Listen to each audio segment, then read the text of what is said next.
in Orange County, this woman accused of murdering her own sister because that woman and her long-distance boyfriend had been flirting, apparently. Camden Police say 27-year-old Amanda Ramirez was arrested and charged with stabbing her twin sister to death. Believe it or not, these are two different stories, but with the same tragic ending. These women actually murdered their own sisters in cold blood. But how did they get here? I know there's nothing hard to say to justify what I did.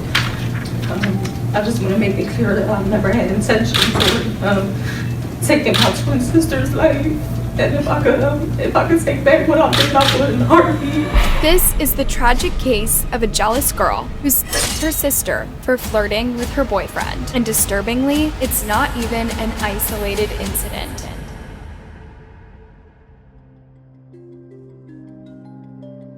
On September 26, 2022, at around 7:30 p.m., deputies at Orange County Sheriff's Office responded to an address at Southern Charm Drive in Orlando, where a woman reported that she had stabbed her sister earlier that morning and she did not think that she was still alive.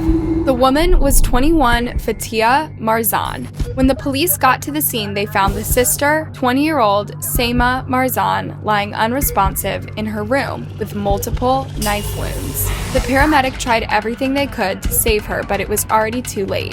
Seima was pronounced dead at 7:49 p.m. that night. But what happened? How could someone kill their own flesh and blood? It turned out it was all because of a man. Crazy, right? Apparently, Fatiha had been in a long-distance relationship with this guy for about 5 years. The guy's name has not yet been revealed to the public, but for the purpose of this video, let's call him Abdul. Fatiha's little sister Seima and Abdul loved playing a video game called Valorant. The two would use the chat option in the game to communicate and flirt with each other. I don't know how innocent that was, but Fatiha did not take it well and felt that her sister was trying to steal Abdul away from her. Never mind the fact that Abdul was also flirting back. This was what was written in the police report. Fatiha and Seima shared a bedroom in their residence and would be able to see what each other was doing easily because of the size of the bedroom. Seima would talk to Fatiha's boyfriend on multiple occasions and was not respectful of the relationship Fatiha had with him. Fatiha told the police that she spoke to Seima and Abdul multiple times, telling them she was not comfortable with their relationship. But according to Fatiha, her sister never respected her feelings. So instead of dumping the guy as normal people would do, Fatiha decided to go overboard and do something permanent: kill her sister.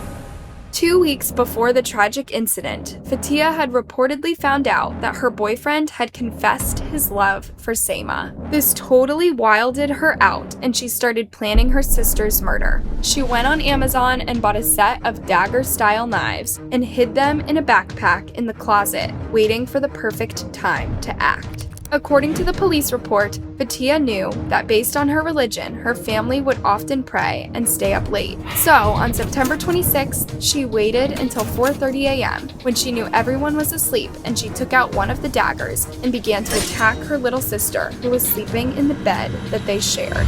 Fatiha told detectives that her sister woke up during the attack saying, "What the?" and started calling for help.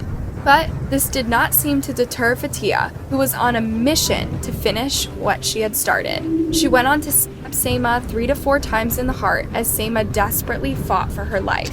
Fatiha told detectives that Seima was moving too much while she was attacking her, but after a while, she lay motionless on the bed.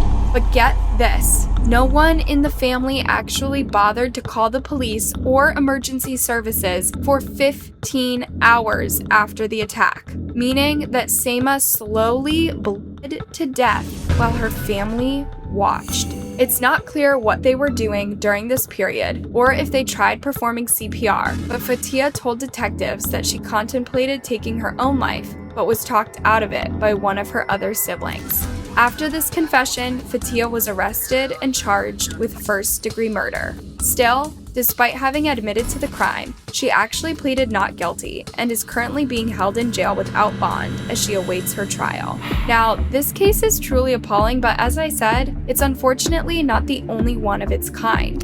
In 2019, identical twin sisters who completely adored each other found themselves liking the same guy. and the results were disastrous. It's an unspeakable accusation, a twin killing her identical twin. Wearing an orange jail jumpsuit, Amanda Ramirez appeared in a New Jersey court and sat hunched over and sobbed after the judge read a witness statement detailing the fatal stabbing. The witness sees a person on the ground with blood around, hears that person allegedly saying to the defendant, "Amanda, you stabbed me."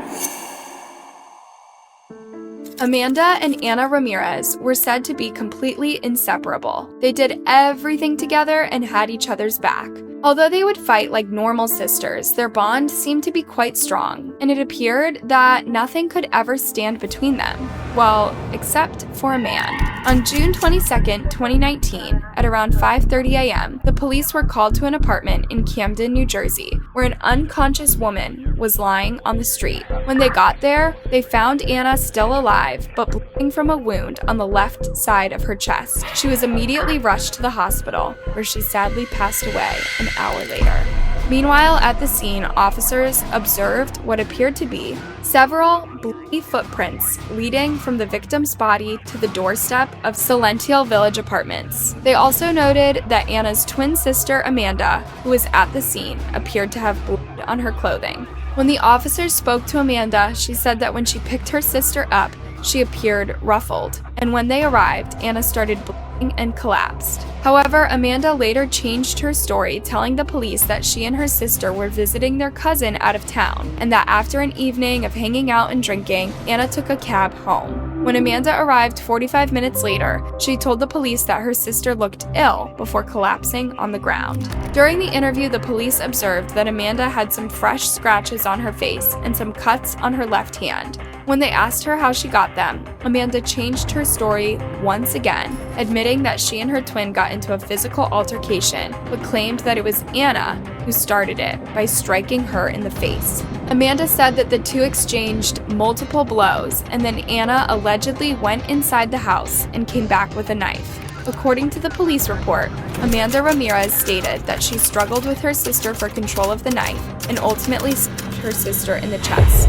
The account was, however, contradicted by a witness who told the police that she saw Amanda go inside the house to get a knife, telling her sister, "Watch what I'm going to do."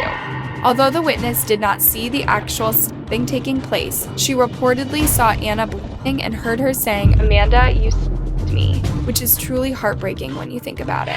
But what makes it even more disturbing is about 2 hours earlier, Anna had posted a picture of herself on Facebook, along with Amanda and two friends, looking happy with the caption, "You know the vibe." A video from that night also showed the twins having fun and enjoying themselves with friends. So, what happened? Although Amanda claimed that she didn't remember why she and her sister were fighting, the police believed that it was all because of a man. However, other members of the Ramirez family denied this, saying that the twins would never fight over a man, and that the police and the media made it up to make the case more interesting. One of the twins' other sisters, Monica Medina, said, and I quote, "Detectives thought that this was going to be the next big thing. Sister kills twin over man. We don't believe this was a jealous act, nor done purposely. We believe she didn't do such a thing." The family claimed that Amanda's confession had been coerced by the police and that she didn't kill her own twin sister. Still, Amanda pleaded guilty to second-degree manslaughter, saying that she never really intended to hurt her sister. There's not a day that goes by that I don't think of my twin. And having to live with the fact that she's no longer alive is devastating. I just want to apologize to my family for putting them through this. I hope that they all can forgive me. That's all I have to say. Several family members who had come to show their support to Amanda in court told her that they loved her and asked the judge for a lenient sentence. The twins' 16-year-old sister, Bianca Medina, told the court that her family was grieving two losses, one to death and the other one to prison, and asked the judge to show mercy on her sister. The other sister, Monica, who was 19 at the time, urged the judge to see Amanda in a different light than what was being brought in court, saying that her sister was very outgoing and an honest person who was always there when you needed her. She said that now her family had to look after the twins' children, Amanda's 2-year-old daughter, and Anna's 3 kids, saying, "It's been very hard taking care of all 4 kids, but we all stick together." Amanda's lawyer also asked for leniency, claiming that Amanda was struggling with postpartum depression and self-medicating, and that's why she behaved the way that she did. Even the prosecutor noted the extraordinary set of circumstances in the case, saying, "The person who took Anna's life is the person who by all accounts was closer to her than anyone on the planet." The judge said that he believed that the killing was an aberration for Amanda, meaning that it was unusual and not likely to be repeated. He, however, noted that she had lied to the police twice about what had happened. In the end, Amanda was sentenced to 6 years in prison for the murder of her sister. She will have to serve 5 years and 1 month before she is eligible for parole. What do you think about these two cases? Let me know your thoughts down in the comment section, and if you liked this video, be sure to give it a thumbs up and subscribe for more.